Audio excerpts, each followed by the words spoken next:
নন্দিনীর সাতকাহনে আমি নন্দিনী আপনাদের সবাইকে স্বাগত জানাই। আশা করি যে যেখান থেকে আমার ভিডিওটি দেখছেন সবাই সুস্থ এবং ভালো আছেন। আজকে অনেক সকালে ভোর 5:30টায় ঘুম থেকে উঠেছি। তারপর ফ্রোজেন শোল্ডারের এক্সারসাইজ করে নিত্যদিনের বাসি কাজ করে মনে হলো স্নানটা করে নিই।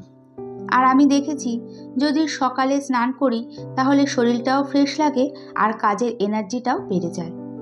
তারপর ঠাকুর ঘরটা মুছে পুজোটা দিয়ে নিয়েছি। আর স্নানের সময় না ফেস ওয়াশটা ইউজ করা হয়নি, তাই ফেস ওয়াশ দিয়ে মুখটা ভালো করে ক্লিন করে চুলটা আঁচড়ে সানস্ক্রিনটা মেখে নেব।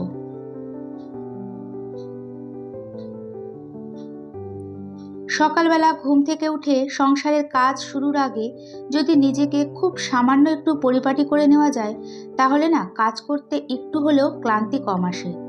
সকালে উঠে নিজেকে একটু এইভাবে মেনটেন করবেন, দেখবেন আপনার কাজের এনার্জিটাও অল্প হলেও বেড়ে যাবে আর সেটা সংসারের জন্যই ব্যবহার করতে পারবেন। এরই মধ্যে হাজবেন্ড আর সোনা দুজনেই ঘুম থেকে উঠে পড়েছে। মেয়ের ঘরের বিছানাটা ক্লিন করে এখন এই ঘরের বেড কাভারটা চেঞ্জ করে নেব। আর আপনাদের বলা হয়নি, একটা বক্স দেওয়া সোফা বানাতে দিয়েছিলাম আর সেই সোফাটাই কালকে সন্ধেবেলা আনা হয়েছে। এখন বেড কাভারটা পেতে নিচ্ছি। কাঁচা ধোয়া বেড কাভারে না যেদিনকে পেতে নেওয়া হয় সেদিন শুতে বসতে খুবই ভালো লাগে, আর 3-4 দিন হওয়ার পরই এতে না একদমই শুতে বসতে ইচ্ছে করে না, তাই 4-5 দিন পর পরই বেড কাভারটা চেঞ্জ করে নিতে হয়। বেড কাভারটা পেতে নেওয়ার পর চলুন এবার সোফাটা ভালো করে দেখাই।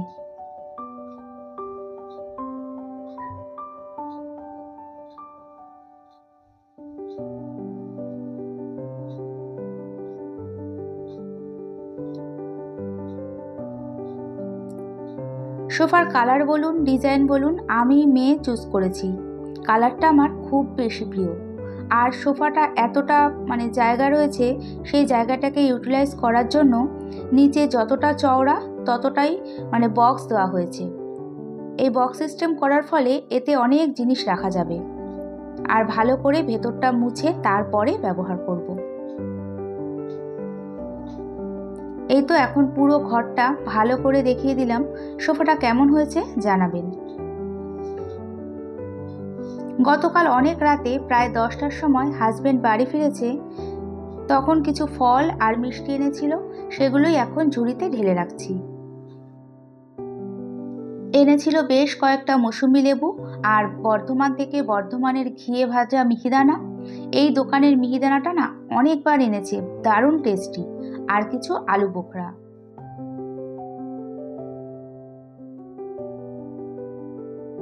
ভোরবেলা থেকে কাজ শুরু করে সংসারের জন্য একটার পর একটা কাজ রেগুলার করি বলে ঘরবাড়ি এত সুন্দর নিট অ্যান্ড ক্লিন থাকে। আমার ঘরে যা জিনিস আছে সেগুলোই সুন্দরভাবে গুছিয়ে পরিষ্কার করে রাখার চেষ্টা করি।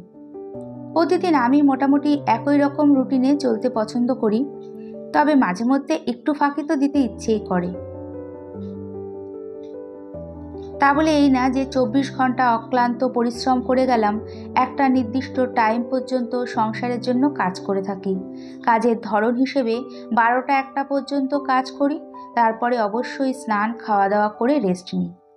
আবার বলতে পারেন এতটা টাইম কাজ করার পর না কাজের এনার্জি লেভেলটা প্রত্যেকেরই কমতে থাকে, তখন একটু রেস্ট নেওয়া অবশ্যই প্রয়োজন।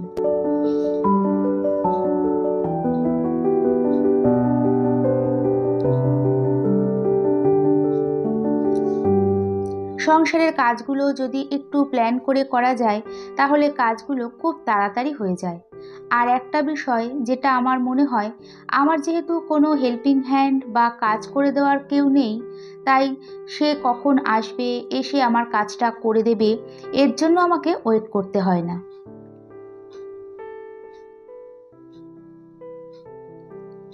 টাইমটাকে মেনটেন করি বলেই কাজগুলো ঝটপট করে নিই এবং যথেষ্ট পরিষ্কার পরিচ্ছন্নভাবে করার চেষ্টা করি। একটু কষ্ট যে হয় না তা নয়, তাও নিজের হাতে কাজ করার একটা আলাদাই শান্তি।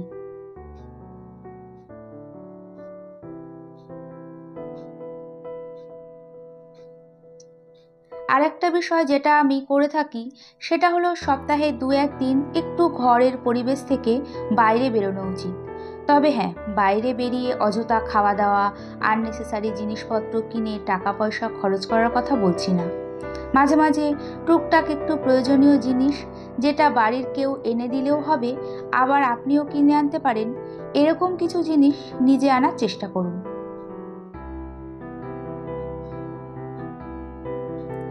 বিকেলে বা সন্ধ্যের পর যখন কাজের চাপটা কম থাকবে তখন একটু রেডি হয়ে টুকটাক জিনিসগুলো নিজে কিনে আনবেন। অবশ্যই সাথে কেউ যেতে পারে, অসুবিধে নেই। এতে এই যে একটু রেডি হয়ে বেরোলেন, এতে নিজের মাইন্ডটাও ফ্রেশ হয়, আর তার সাথে মার্কেটের কোন জিনিসের কোন দাম সেটা সম্বন্ধেও আইডিয়া থাকবে। বা কাছাকাছি কোথাও একটু ঘুরেও আসতে পারেন। একটানা সংসারের কাজ কারো কখনো ভালো লাগে না। একটানা কোনো জিনিস করলেই না তার উপর অনীহা চলে আসে।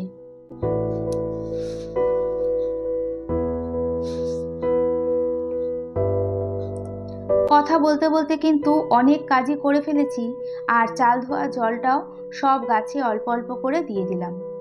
আর এই যে মৌসুমী লেবুর রসটা করে রাখলাম হাজবেন্ডের জন্য, একটু তাড়াতাড়ি ভাত খেয়ে অফিসে বেরোবে, আর খাবার পর লেবুর রসটা দিয়ে দেবো। এখন ড্রাই করা জামা কাপড়গুলো সব ব্যালকনিতে মেলে দেব। এই বৃষ্টিতে আর ছাদে মেলে দেওয়া সম্ভব না।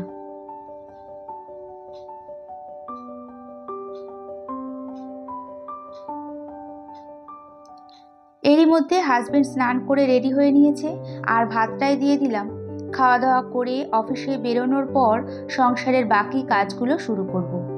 আর যেহেতু একটু সকাল সকাল বেরোচ্ছে, ওই 3-4 নাগাদ বাড়ি চলে আসবে। এরপর ঘরের ডাস্টিং কমপ্লিট করে ঘরগুলো ভালো করে ঝাড় দিয়ে মুছে নিয়েছি। ঘর ঝাড় দিয়ে সাথে সাথে মুছে নিলে ঘর মোছাটা আমার মনে হয় খুব ভালো হয়, আর তাড়াতাড়িও হয়।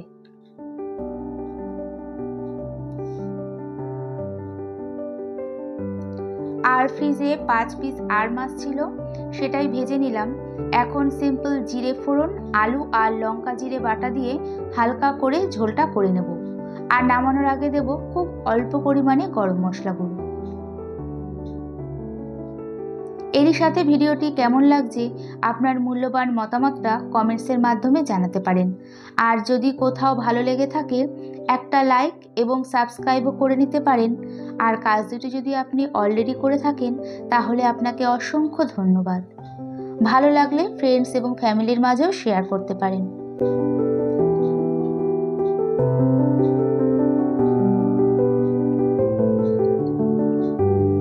মাছের ঝোলটা নামিয়ে নিয়ে এই তো ভেন্ডির তরকারিটা বসিয়ে দিলাম।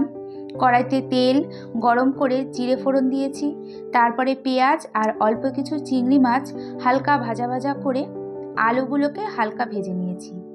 এরপর ভেন্ডিগুলো তেলের মধ্যে নাড়াচাড়া করে জিরে গুঁড়ো, হলুদ গুঁড়ো, নুন আর লঙ্কা বাটা দিয়ে আস্তে আস্তে কষিয়ে রান্না করে নেব। আর নামানোর আগে দিয়েছিলাম ধনেপাতা কুচি। এরপর তরকারিটা মাখা মাখা করে নামিয়ে নিচ্ছি। এইভাবে রান্না করে নিলে ভেন্ডির যে সবুজ ভাবটা সেটাও বজায় থাকে।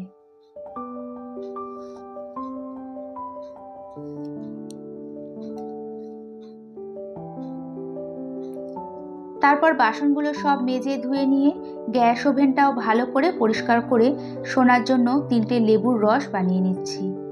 এই যে লেবুর রস করার যে মেশিনটা, এটা আমার সোনা যখন ছোট ছিল, প্রায় 3 বছর বয়স, তখন কেনা হয়েছিল। জিনিসটা এখনো ভালো আছে, এটাকে আর পাল্টায়নি, ব্যবহার করেই যাচ্ছি।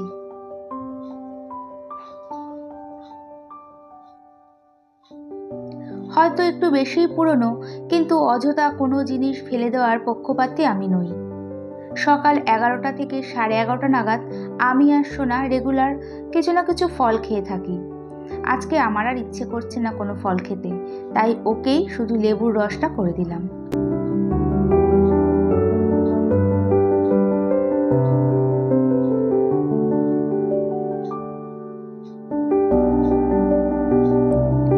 এরপর চলে এলাম বিকেলবেলা। আমি আর হাজবেন্ড একটু আমার মাস্তুতো দিদির বাড়ি যাব। এদিকে সোনা পড়তে গেছে, কিন্তু রেডি হয়ে নিচে নামার পরেই বৃষ্টি শুরু হয়েছে। কিছুক্ষণ দাঁড়িয়ে থাকার পর আমাদের ফ্ল্যাটের উল্টো দিকের চায়ের দোকান থেকে আমি, হাজবেন্ড, ডাক্তারবাবু আর বুড়োদা মিলে চা খেলাম। তারপর বৃষ্টি কমার পর এই তো বেরিয়ে গেছি।